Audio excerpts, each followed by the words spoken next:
guys, I'm Sumita Kareer. Now, in yesterday's strike by the government on Chinese apps, the biggest casualty, it seems, is the uber popular game PUBG, which is popular not just in India, but globally. In fact, if we talk about India, approximately 1/4 of the game's global users actually came from India. And most PUBG players are played not just for recreational purposes, but also as professional players earning their livelihood.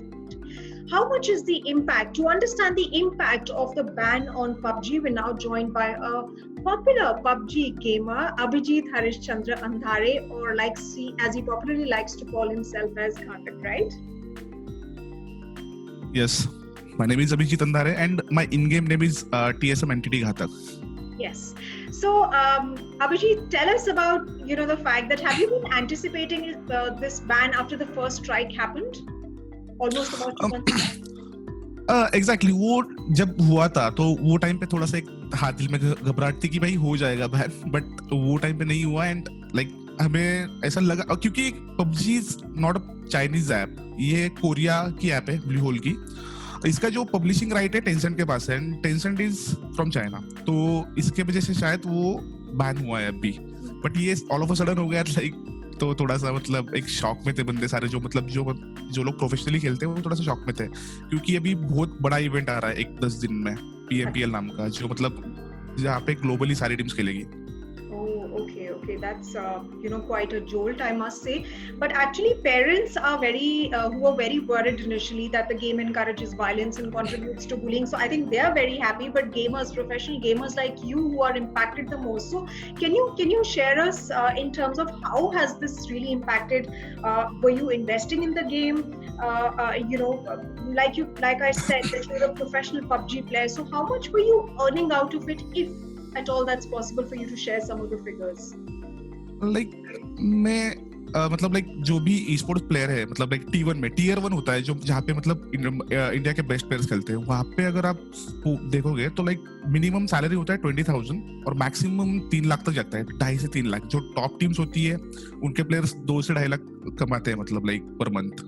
वही होता है ना कि अभी आप अगर monthly एक अच्छा अर्निंग कर रहे हो अगर किसी गेम से एंड आप उस पे आपका पूरा फोकस दे रहे हो, तो ऑब्वियसली अगर बैन होता है तो थोड़ा सा आप चले जाते हो, थोड़ा सा पीछे चले जाते हो. तो वही है, थोड़ा सब लोग शॉक में थे. मेरा ठीक है, बट मेरे टीम में 16, 17, 18 और 21 साल के बंदे छोटे हैं और उन लोगों ने कॉलेज छोड़ के गेम खेलना स्टार्ट किया था. इतना फोकस कर रहे थे कि उनका ध्यान नहीं था. वो सोच रहे थे कि इसमें प्रॉपर फ्यूचर बनाएंगे क्योंकि इंडिया के टॉप प्लेयर्स थे मेरे टीम में और हमारी team one of the best team in India और वी आर डोमिनेटिंग सिंस 1 साल से हम लोग डोमिनेट कर रहे थे ये सीन में. तो उन लोगों ने कॉलेज पे ध्यान नहीं था, दो बंदों ने कॉलेज छोड़ भी दिया था. तो बस वही है. तो आप जैसे फ्यूचर के बारे में बोल रहे हैं, आपको क्या लगता है PUBG का क्या फ्यूचर था अगर वो बैन नहीं होता इंडिया में, और जैसे आपने अपना प्रोफेशनली अपने आप को वहाँ पे एस्टैब्लिश किया था, आप बता रहे थे कि जो कॉलेज के बच्चे थे वो आगे के लिए सोच रहे थे, तो आप इसका फ्यूचर कैसे देखते थे इंडिया में? बहुत ब्राइट फ्यूचर था क्योंकि ऑनेस्टली बोलता हूँ, मैं 10 साल पहले गेम खेलता था जो एम्पायर्स नाम का, जो मैं वो टाइम पे भी इंडिया में चैंपियन था. वो वहाँ पे ई स्पोर्ट्स पता भी नहीं था किसको, ई स्पोर्ट्स का ई भी नहीं पता था. बट अभी PUBG के वजह से ई स्पोर्ट्स इतना ग्रो हो रहा था, इतना फास्ट ग्रो हो रहा था इंडिया में, और ये फ्यूचर है. ये सबने माना भी है कि e sports is a future. जिसके पास मोबाइल आ जाता है वो गेम खेलना चालू कर देता है, उनका इंटरेस्ट बनना चालू हो जाता है. और अगर टू बी ऑनेस्ट PUBG के वजह से बाकी जो ई स्पोर्ट्स बाकी जो गेम्स है, वैलोरेंट, बहुत सारी गेम्स है, वो भी बूम कर गए थे. एकदम उनको भी बूस्ट मिल गया था ई स्पोर्ट्स में. तो बस वही है, PUBG ठीक है यार, अभी बैन तो हो गया है बट बहुत सारी चीजों पे इम्पैक्ट पड़ेगा ही ई स्पोर्ट्स पे वो चीज का. जैसे कि आप थोड़ा सा इसको जैसे हम बोलते हैं ना कि कोई भी चीज अगर कैसा एग्जांपल दूं, एक ही चीज बोल सकता हूँ, ये थोड़ा सा पीछे चला गया, एक जहां से शुरू किया था वहां पे फिर से आके अटक गया स्पोर्ट्स इंडिया में, यही बोल सकता हूँ मैं. तो अभी जो हमें समझ में आ रहा है, जो गवर्नमेंट ने अपना नोटिफिकेशन जारी किया था उसमें ये था कि PUBG मोबाइल जो है वो बैन हुआ था. ठीक है, PUBG फॉर पीसीज बैन नहीं हुआ था अभी, तो मोबाइल वर्जन नहीं हुआ था. क्या आपको लगता है कि अभी जो बाकी गेमर्स है वो पीसी पे गेमिंग के लिए रिलाय कर सकते हैं? डोंट थिंक सो, क्योंकि इंडिया में पीसी गेमिंग का सीन अभी भी इतना बड़ा नहीं है जितना यूरोप में है, एनए में है. यहाँ पे इतना बड़ा नहीं है, क्योंकि एट द सेम टाइम आपको 244 हर्ट्ज का मॉनिटर चाहिए, मतलब बहुत सारी चीजें आती है। 3-4 लाख रुपए का पीसी रहता है, तो मतलब लाइक हर बंदा तो लेके खेल नहीं सकता है। तो मोबाइल जब अपने पास आता है 40-50 हजार का मोबाइल कोई भी लेके खेल सकता है। ये आपके साथ वाले जो गेमर्स हैं, आपको भी हो गए करीब 2.5 साल से आप गेम खेल रहे हैं, what are the other gamers who you are connected to, how are they reacting to it? आपने बताया कि एक साइकोलॉजिकल इम्पैक्ट भी पड़ा है उनके ऊपर, तो आप कुछ उसके बारे में थोड़ा सा डिटेल में और बताएंगे? जिनका मतलब एक YouTube पे अच्छा रीच है, जिन लोगों ने एक मतलब अच्छे खासे नंबर्स कलेक्ट करके रखे हैं YouTube पे, उनको ज्यादा फर्क नहीं पड़ेगा, क्योंकि लाइक वो लोग नए नए गेम्स डिस्कवर कर सकते हैं और लोग उन्हें देखेंगे भी। अगर मुझे कोई कंटेंट क्रिएटर अच्छा लगता है तो मैं उसको देखूंगा ही, उससे फर्क नहीं पड़ता है ये PUBG बैन होता है, जो भी बैन होता है मैं देखते रहूंगा। लेकिन एक हाँ, कुछ लोग होते हैं PUBG के फॉलोअर्स होते हैं जो PUBG देखते हैं, थोड़ा सा वहां पे फर्क पड़ेगा। बट जो लोगों ने अपना 100% दिया था कि कॉम्पिटिटिव में खेलूंगा, और ऐसा नहीं है, बहुत लोगों ने प्रोफेशनली खेलना चालू किया था, बहुत लोग बहुत अच्छा अर्न कर रहे थे इसमें। मतलब सिर्फ गेमर्स नहीं, मतलब वहां पे मैनेजमेंट टीम आती है जहाँ पे लाइक हम लैंड टूर्नामेंट्स होते हैं वहां पे। आपने अगर थोड़ा रिसर्च किया होगा तो लैंड टूर्नामेंट्स इतने बड़े बड़े टूर्नामेंट्स होते हैं जहाँ पे 5-5, 6-6 करोड़ का सेट लगाया जाता है। तो मतलब एग्जैक्टली, तो इतने लोगों को मतलब एक ये मिला था, मतलब एक PUBG के वजह से एक अर्निंग का एक क्या बोल सकते हो, एक प्रॉपर प्लेटफॉर्म मिला था। But at the same time वो बहुत लोगों के लिए चला गया। तो वही है, ऑर्गेनाइजेशन है हमारे, जैसे TSM एंटिटी है, सोल है, 8-बिट है, बहुत सारी इंडियन ऑर्गेनाइजेशन, बहुत सारे इन्वेस्टर जहाँ पे आने वाले थे, लाइक रियो टीवी, लोको टीवी, मतलब एकदम एक अचानक से सब बंद हो गया। ओके, तो उन लोगों के क्या अभी कुछ प्लान्स हैं या आपके कुछ प्लान्स हैं? आप तो जैसे बता रहे हैं, बट शायद कुछ और भी लोगों की जिनकी फैमिलीज उनके ऊपर डिपेंड होगी, क्या ऐसे कुछ लोग हैं आपके सर्कल में? क्या आप उनकी स्टोरी बताना चाहेंगे? मतलब उन लोगों का पहला ऐसा टाइम था कि एक ये जो गेम खेलने के लिए एक अच्छा डिवाइस होना चाहिए। वो लोगों ने एकदम जीरो से शुरू किया था, उनके पास अच्छा डिवाइस नहीं था, बट उनके पास स्किल्स थे, उनको स्पॉन्सर किया गया, अच्छा डिवाइस दिया गया। आज वो इंडिया में मतलब इंडिया को रिप्रेजेंट कर रहे थे वो प्लेयर्स, एंड एक अच्छा अर्निंग कर रहे थे, जिनके घर पे मतलब अर्निंग सोर्स अच्छा नहीं था। और वो एक लाइक 18 से 19 साल का लड़का मतलब एक अच्छा खासा अर्निंग करके दे रहा है 1 से 1.5 लाख रुपए घर वालों को। तो मतलब और यही चीज चल रही है, लॉकडाउन में PUBG ही चल रहा था। ऑनेस्टली अगर आपको बोलूंगा तो यही चीज चल रही थी, और इसका इनकम सोर्स बंद नहीं हुआ था ये लॉकडाउन में। तो बस बहुत सारे लोगों को मतलब उनके फैमिलीज भी खुश थे। आप जैसे कि बोल रहे हो कि फैमिलीज खुश हो गई है लोगों की PUBG बैन से, but at the same time जो लोग PUBG में 100% दे रहे थे उनकी फैमिलीज खुश नहीं है। जब हम एवेन्यूज की बात करते हैं, फाइनेंस एवेन्यूज की बात करते हैं, तो इसमें काफी एवेन्यूज थे to make money on the platform. Actually there were couple of series as well. PUBG mobile India series था, फिर PUBG ग्लोबल चैंपियनशिप सीरीज था, जिसका प्राइज मनी करोड़ में जाता था। 14 करोड़ अभी जो ग्लोबल चैंपियनशिप होने वाला था उसका 14 करोड़ प्राइस पुल था।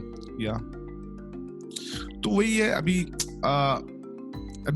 देखते हैं। मतलब टू बी ऑनेस्ट, अगर इंडिया का कोई बहुत बड़ा इन्वेस्टर उसके पब्लिशिंग राइट अगर ले लेता है तो आई थिंक कि कुछ पॉजिटिव इससे आउटकम मिले। मतलब हो सकता है कि PUBG फिर से चालू हो जाए, बट उसके लिए PUBG के मतलब जो पब्लिशिंग राइट जो टेंसेंट के पास थे वो इंडिया के किसी कंपनी ने लेने चाहिए। Exactly, that's the solution I think. Okay, but अभी अगर फ्यूचर की बात करें, देखिए ये रेवोकेशन के या ये गेम वापस आने के तो चांसेस थोड़ा स्लिम लग रहे हैं। So which platform are you gonna shift to and switch to, and what are some of the fellow players thinking about this move? Like which platforms are you thinking of shifting to? There are so many MOBA games, so we are just trying to मतलब उनसे connect करने का try कर रहे हैं। And ऐसा भी नहीं है कि हाँ हम लोगों ने अभी शिफ्ट कर लिया और हम उसमें प्रो बन जाएंगे। वो गेम बहुत सारे लोग पहले से खेलते हैं तो उसका एक अलग मेटा है। मतलब लाइक वो लोग उसमें प्रो है, हम जिसमें प्रो थे फिर से उधर शिफ्ट करके हम पे 3-4 महीने तो लगेंगे ही, मतलब वो पूरा उसका मैकेनिक समझने के लिए वो गेम का। तो बस वही अभी शिफ्ट तो करेंगे, बट वही है ना, पीछे चले गए, थोड़ा सा पास्ट में चले गए सब लोग। आप तब तक कैसे मैनेज करोगे, क्योंकि आपकी एक इनकम बंधी हुई थी, वहां से आपने बताया पर तब तक आप कैसे मैनेज करोगे? बिकॉज आपका जो पहला था प्रोफेशन वो भी आपने छोड़ दिया था। I believe you are the sole member, earning member of the family as well. तो कैसे मैनेज करोगे? Actually, there are so many मतलब like तुमको बहुत सारे ऑप्शंस है, मतलब यहाँ पे गेमिंग में बहुत सारे ऑप्शंस मिलते हैं, like I can manage also, so मतलब मुझे प्रॉब्लम नहीं है वो चीज का, but at the same time जो मेरे प्लेयर्स है उनका मुझे टेंशन है कि लाइक वो क्या करेंगे. Chali, I just hope that you remain safe, and of course, I will try and connect with you again once all of you decide to make that switch to another popular game replacing PUBG. And like I said, many are impacted, but I think in the end, it's about the allegations that have been leveled against these Chinese apps of data leakage, of actions that compromised India's security and sovereignty and defense. Plus, I feel कि इसमें बाकी जो India-based gamers हैं, Indian gaming companies हैं, उनके लिए एक बहुत बड़ी opportunity है, उनके लिए एक बहुत बड़ा एक तरीके से ग्राउंड ओपन हो गया है. So I think that's a big plus for Indian companies, right? Exactly, वही तो मैं बोल रहा हूँ ना कि जिस दिन इंडिया की कोई भी कंपनी ये गेम के पब्लिशिंग राइट लेगी, वो इंडियन ई स्पोर्ट्स में बहुत बड़ा मतलब बोल सकते हैं बहुत बड़ा फायदा होगा वो चीज का ई स्पोर्ट्स के लिए इंडिया में. तो आई थिंक बहुत सारे मतलब अलग अलग तर्क वितर्क लोग लेके आ रहे हैं कि भाई ये कंपनी ले सकती है, वो कंपनी ले सकती है, बट किसी को नहीं पता कौन क्या कर सकता है. अभी देखते हैं, आने वाले टाइम में पता चलेगा. बट एट द एंड एक ही चीज है यहाँ पे, जब नेशनल सिक्योरिटी का सवाल आता है तो like no one can do anything, and बस हम लोग हमारे मतलब कंट्री सबसे पहले, बाकी ये सारी चीजें तो बाद में आती है.